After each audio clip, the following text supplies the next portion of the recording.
Frank Lucas stands as one of the most infamous figures in the annals of American crime history.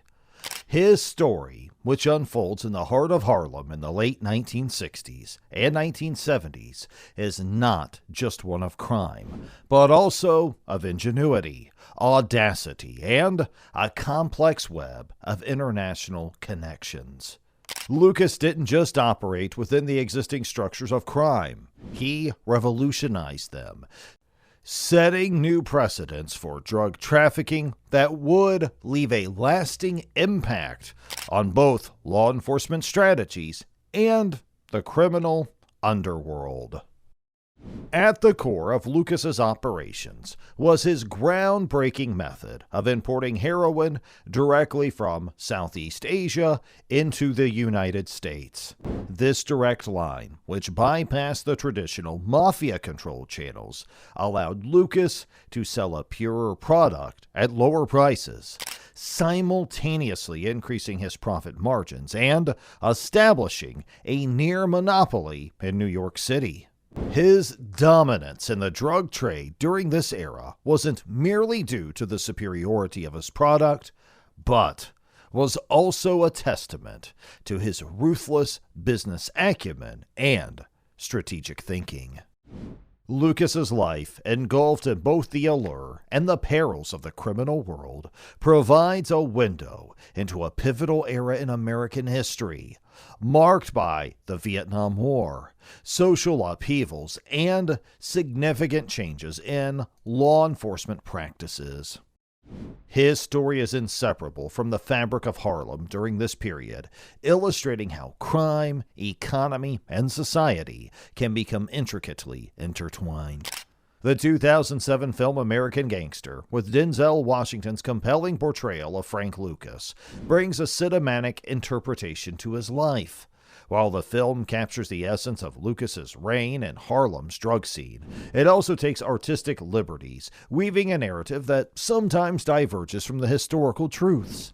This portrayal has significantly influenced public perception of Lucas, making it essential to distinguish between the cinematic mythos and the real-life figure. The story of Frank Lucas begins far from the streets of Harlem, in the rural setting of LaGrange, North Carolina, where he was born on September 9, 1930. His early life was steeped in the harsh realities of the American South during a time of pervasive racial segregation and economic hardship. Growing up in this environment, Lucas experienced the sting of poverty and racial injustice firsthand, elements that would later influence his worldview and approach to life.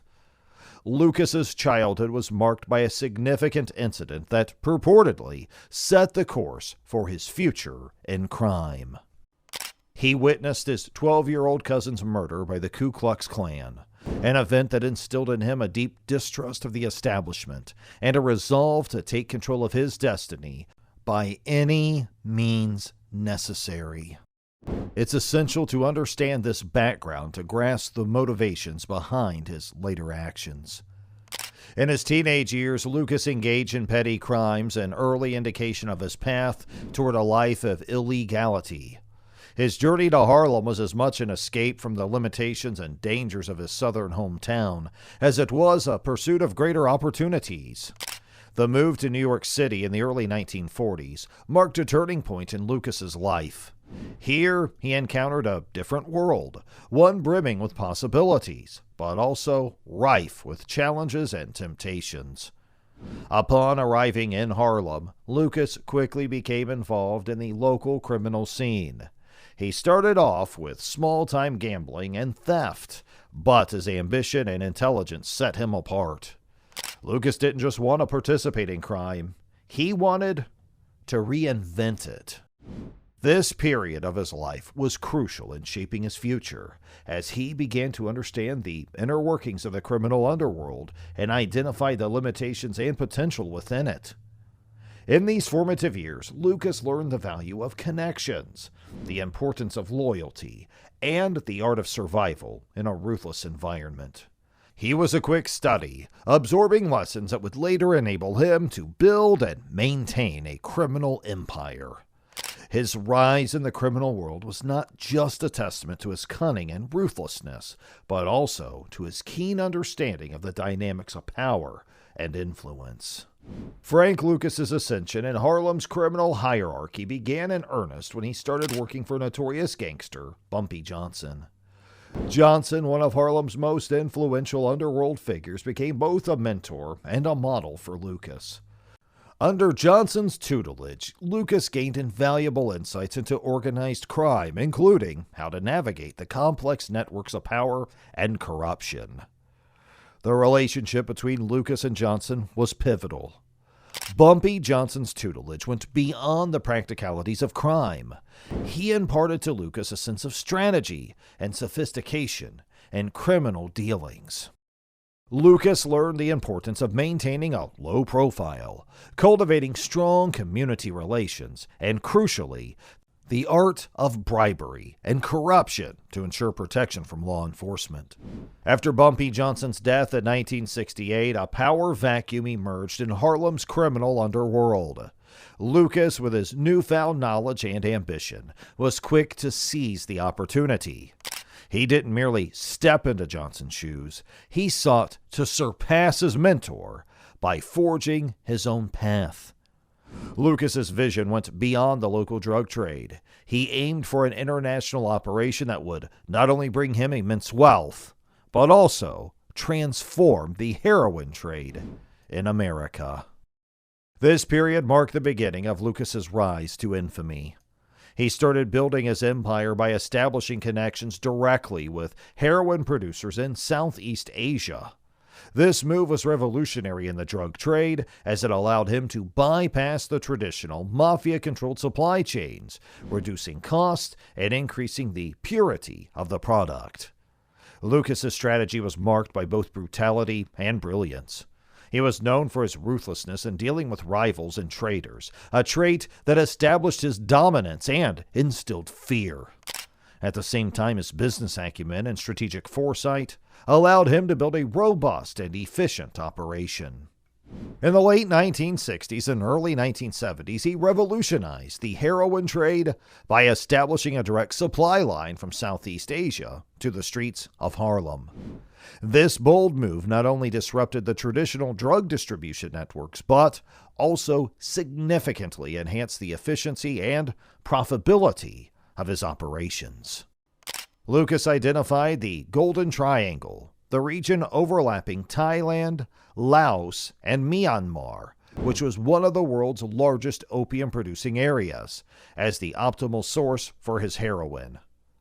Bypassing the Italian mafia, which had dominated the heroin trade in the United States, he negotiated directly with local producers in Southeast Asia. This direct connection allowed him to obtain heroin that was not only cheaper, but also of a higher purity. One of Lukas's key innovations was the way he smuggled heroin into the United States. According to legend, he exploited the U.S. military's operations in Vietnam as a cover for his drug shipments. It is said that he concealed heroin in the coffins of American soldiers killed in Vietnam or in furniture shipments.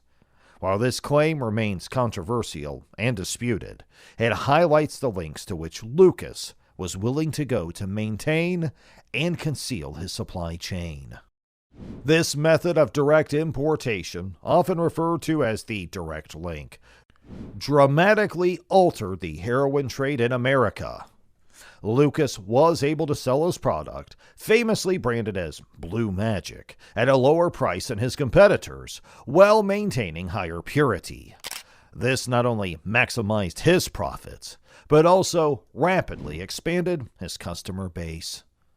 However, managing this operation was not without its challenges. Lukas had to navigate the intricacies of dealing with producers in a war-torn region, manage complex international logistics, and continually evade detection by law enforcement agencies. The operation's success hinged on Lukas's ability to balance these risks with the lucrative rewards of the drug trade. In the film American Gangster, Lukas's daring venture into the Golden Triangle and his innovative smuggling methods are portrayed with a dramatic flair.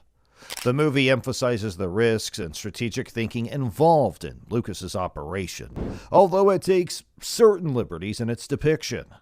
This portrayal, while engaging, sometimes blurs the lines between the actual events and cinematic dramatization.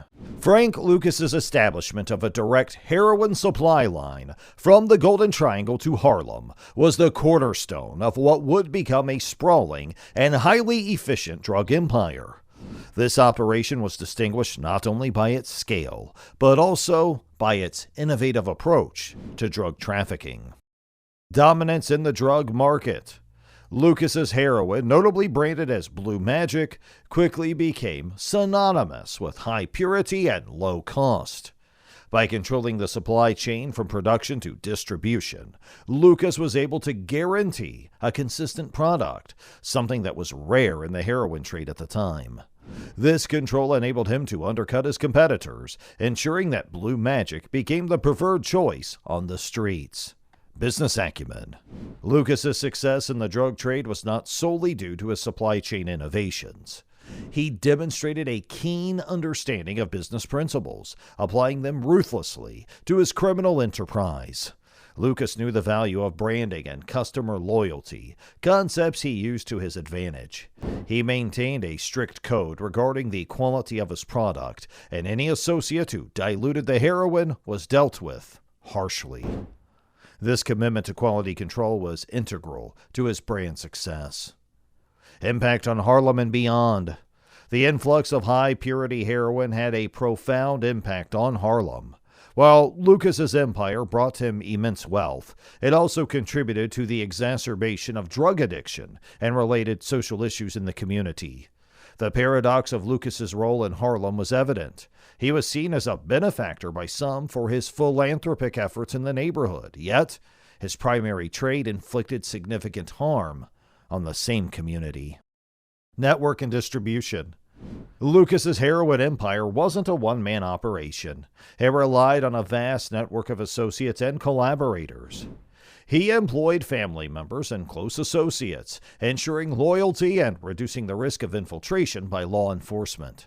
His distribution network extended beyond Harlem, reaching other parts of New York City and even into other states, indicating the scale of his operation. Evasion of law enforcement. Lukas's operation was marked by a sophisticated understanding of law enforcement tactics. He employed various methods to evade detection, including using legitimate businesses as fronts and employing advanced counter-surveillance techniques. Frank Lucas's ascent to the pinnacle of the drug trafficking world brought with it not only immense power, but also extravagant wealth. His lifestyle became a symbol of his success and a testament to the vast profits generated by his heroin empire. Extravagant spending. Lukas was well known for his lavish spending habits. He owned several luxury properties, drove high-end cars, and wore expensive clothing and jewelry. His home in New Jersey was particularly notable, featuring opulent furnishings and a range of luxury amenities. This display of wealth was not just a personal indulgence, it was a statement of power and success in the criminal underworld. Public persona. Despite his criminal activities, Lukas managed to cultivate a public persona that included elements of both the benevolent benefactor and the ruthless drug lord. He was known to spend generously in the Harlem community, contributing to local charities and events. This duality of his character made him a complex figure. While he was feared and respected in the criminal world, he also garnered a degree of admiration and loyalty in some circles of the community he ostensibly helped. High-profile risks. Lukas's flamboyant lifestyle, however, came with its risks. His conspicuous consumption attracted attention not only from the public and the media, but also from law enforcement. The extravagant display of wealth was at odds with his earlier attempts to maintain a low profile, and eventually contributed to increased scrutiny by the authorities. Contrast with cinematic portrayal. In American Gangster, Denzel Washington's portrayal of Frank Lucas captures the essence of his lavish lifestyle.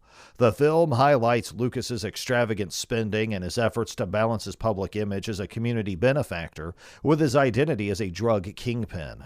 However, as with any biographical representation, the film takes certain liberties in dramatizing these aspects of Lucas's life. Impact on personal and professional life. Lucas's wealth and lifestyle choices had a significant impact on both his personal and professional life. His high visibility in the community and among law enforcement agencies made him a target for investigation. Furthermore, the maintenance of such a lifestyle required a continuous and successful operation of his drug empire, adding pressure to sustain his business amidst growing challenges.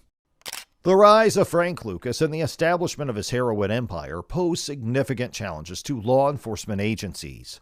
Lucas's operation, marked by its sophistication and the use of innovative tactics, required a new approach from authorities tasked with combating drug trafficking. Lucas's ability to fly under the radar for many years was partly due to his business acumen and understanding of law enforcement tactics. He operated with a degree of caution and intelligence that was atypical for drug lords of his era.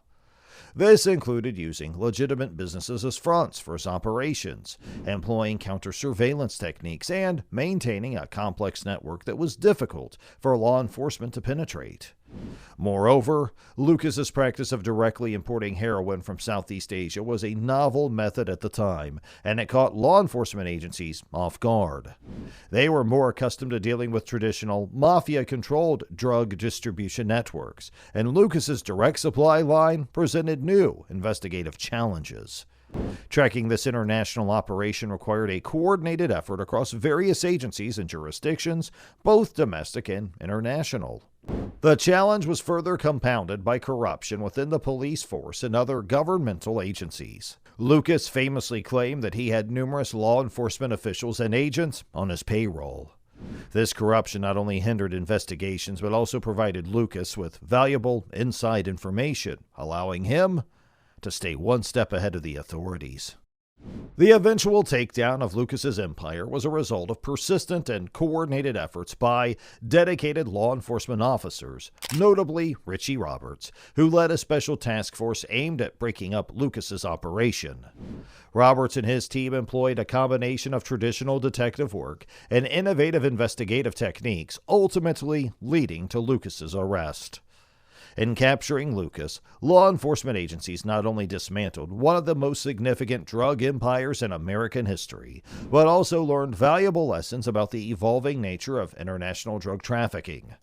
The case highlighted the need for better coordination among various law enforcement agencies and underscored the importance of integrity within the police force. The pursuit and eventual arrest of Frank Lucas marked a significant achievement in law enforcement efforts against the drug trade. It demonstrated the complexities and challenges of combating sophisticated criminal networks that operate across international borders. Lucas's case remains a seminal example in the annals of crime and justice, illustrating both the ingenuity of criminal enterprises and the perseverance of law enforcement in upholding the law. One of the most notorious and controversial aspects of Frank Lucas's drug trafficking operation was the alleged method of smuggling heroin into the United States using the coffins of American soldiers killed in the Vietnam War. This claim contributed significantly to Lucas's infamy, but also remains one of the most disputed aspects of his story. The idea that Lucas could exploit such a somber and sensitive channel for drug smuggling captured the public's imagination and added a dark, almost macabre dimension to his legend. According to Lucas, this method allowed him to move large quantities of heroin undetected, as military shipments were less likely to be thoroughly inspected. The alleged scheme involved false bottoms in the coffins, or the bodies themselves being used to conceal the drugs. However, the truth behind this claim has been the subject of debate.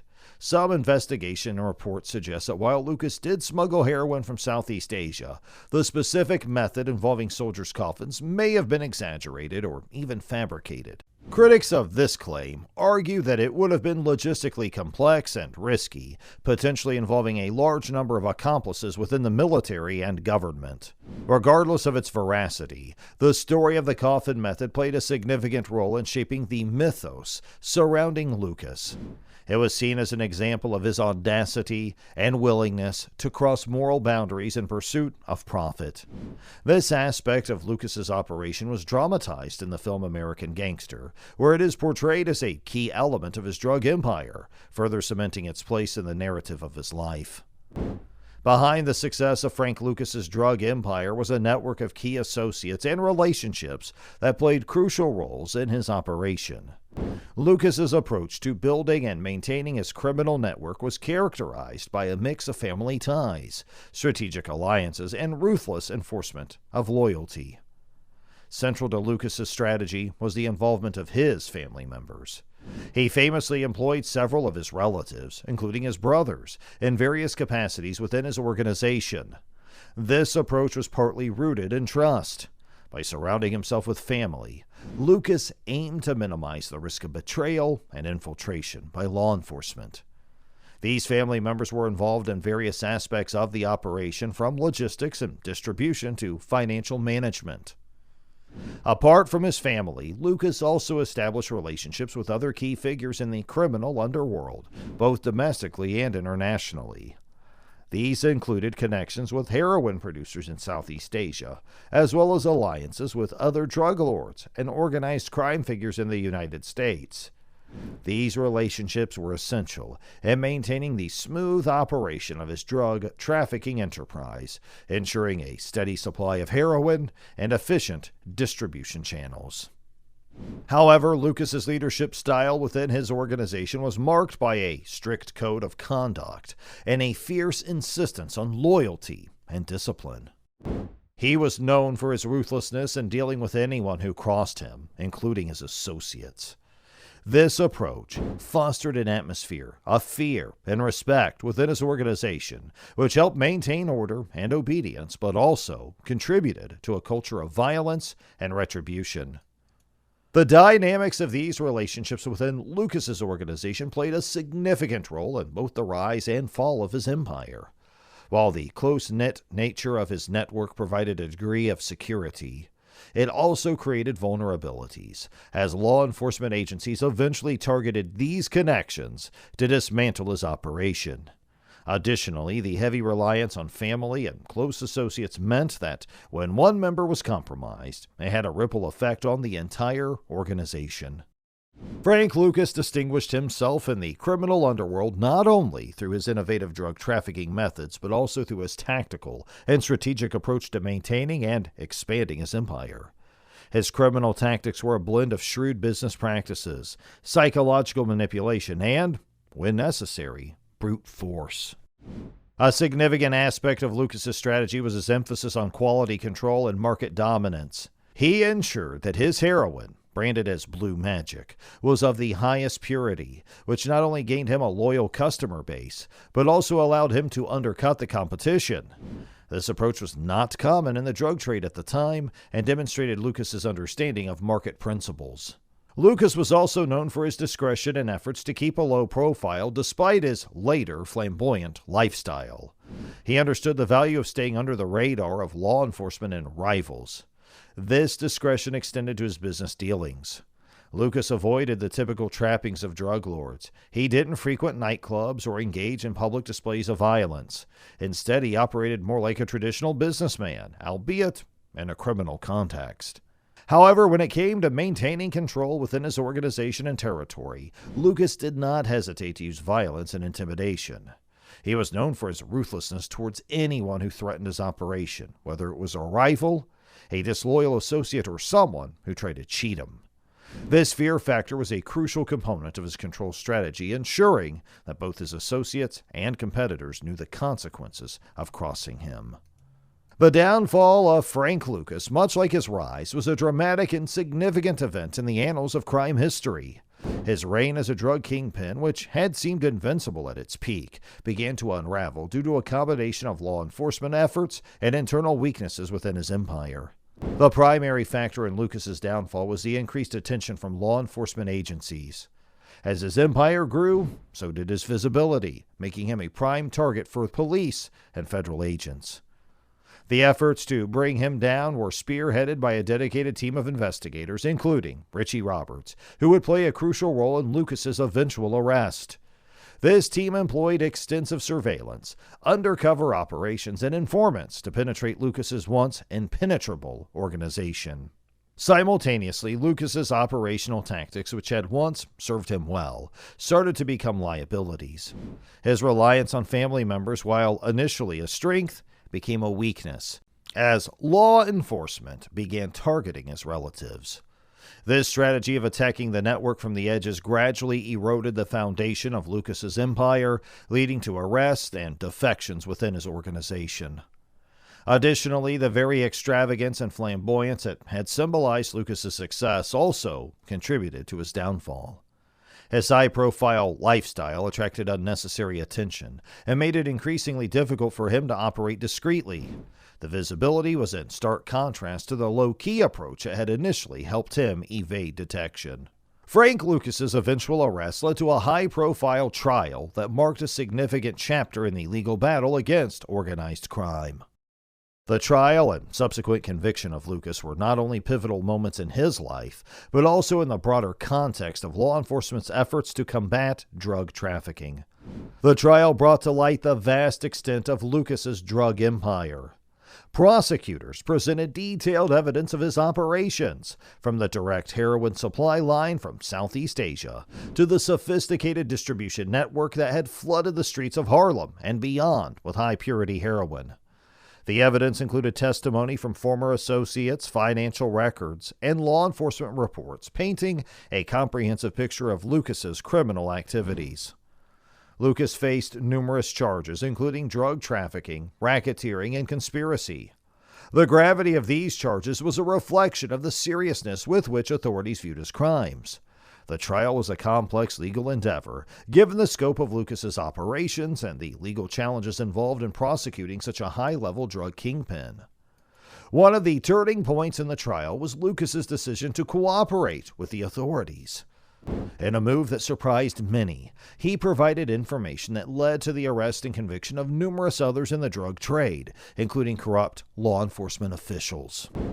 This cooperation was a strategic decision by Lukas, aiming to reduce his sentence, but it also marked a significant betrayal in the eyes of his former associates and the criminal underworld at large. Lukas's conviction and subsequent life sentence, which was later reduced due to his cooperation with authorities, were seen as a major victory for law enforcement. It signified the potential effectiveness of the judicial system in tackling organized crime and sent a strong message to others in the drug trade. Following his conviction, Frank Lucas's life underwent a dramatic transformation as he adjusted to the reality of incarceration. His time in prison marked a significant shift from his days as a powerful drug lord to a period of reflection and eventually a form of redemption. In prison, Lukas was stripped of the power and luxury he once enjoyed. He faced the consequences of his actions, not just in legal terms, but also through the loss of his former status and influence. This was a stark contrast to his previous life of extravagance and authority. However, Lukas's time in prison was not only about punishment. It also became a period of introspection and change. Lukas reportedly spent much of his time reading and educating himself. He had the opportunity to reflect on his life choices and the impact of his actions on his family and the community. This introspection seemed to lead to a degree of remorse for his past deeds. He expressed regret for his involvement in the drug trade and its detrimental effects on Harlem and its residents. His cooperation with law enforcement continued while he was in prison, providing information that helped indict more drug dealers and corrupt officials. This cooperation, however, came at a cost. It earned him the label of a snitch within the criminal community, a stigma that carried its own set of dangers within a prison environment. Lukas's demeanor and conduct in prison also drew attention. He was described as a model inmate in some reports, showing respect to prison staff and fellow inmates. This behavior was a far cry from his former image as a ruthless drug kingpin and suggested a genuine transformation during his incarceration. The life sentence initially handed to Lukas was eventually reduced due to his cooperation. He was released from prison in the early 1990s, having served several years behind bars. His release marked the beginning of a new chapter in his life, one vastly different from his previous existence as one of America's most notorious drug lords. American Gangster, the film based on Frank Lucas's life, offers a dramatized portrayal that blends factual accuracy with artistic liberties, creating a narrative that has been both praised and criticized for its depiction of the notorious drug lord. The film, while grounded in the true story of Lucas's rise and fall, takes certain liberties for dramatic effect. So, that's all for today's video. We hope you liked it. If you did, please make sure you hit that subscribe button for more amazing videos like this.